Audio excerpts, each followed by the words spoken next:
Hi friends, எனக்கு இனிய காலை வணக்கம்.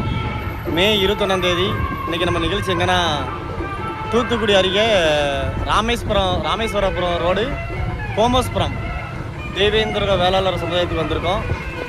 அதனால் நம்ம மட்டும் கிடையாது, இன்றைக்கி ஒரே டிஸ்ட்ரிக்டில் 2 செட்டு நையாண்டி மேளம், அடுத்து கட்டக்குரல் மேளம் நம்ம வந்திருக்கோம்.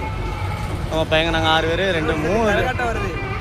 என்னென்ன கட்டம் கரகாட்டம் வந்துக்கிட்டு இருக்கு. 3 டான்ஸர் மேக்கப் போட்டுருக்காங்க நம்ம டீம் ஆள். அதனால் இன்றைக்கி கோமஸ்புரம் என்ற ஊரில் நம்ம நிகழ்ச்சி நடக்க போகுது. அடுத்து இது மட்டும் இல்லை, இன்னொரு நிகழ்ச்சி எங்கன்னா தென்காசி மாவட்டம் வீக்கப்புதூர் தாலுகா வீரான ஊர், அங்கேயும் நம்ம செட்டு தான் போயிருக்கு. அங்கே மேலே மட்டும் தான் ஆட்டம் வந்து மரத்தோணியிலேருந்து ஆட்டம் வருது, 6 பேர் ஆட்டம். அங்கே நம்ம பையங்க மட்டும் போயிருக்காங்க. இங்கே தூத்துக்குடி கோமஸ்புரம் ஊரில் நம்ம நிகழ்ச்சி நடைபெற்று உள்ளது. வீடியோ பாருங்கள். வீடியோ பார்க்குறது மட்டும் இல்லாமல் லைக் பண்ணுங்கள், ஷேர் பண்ணுங்கள், மறக்காமல் எல்லோரும் ஃபாலோ பண்ணுங்கள். உங்கள் ஊருக்கு நிகழ்ச்சி கூப்பிடுங்க, கான்டாக்ட் பண்ணுங்கள். நன்றி, வணக்கம்.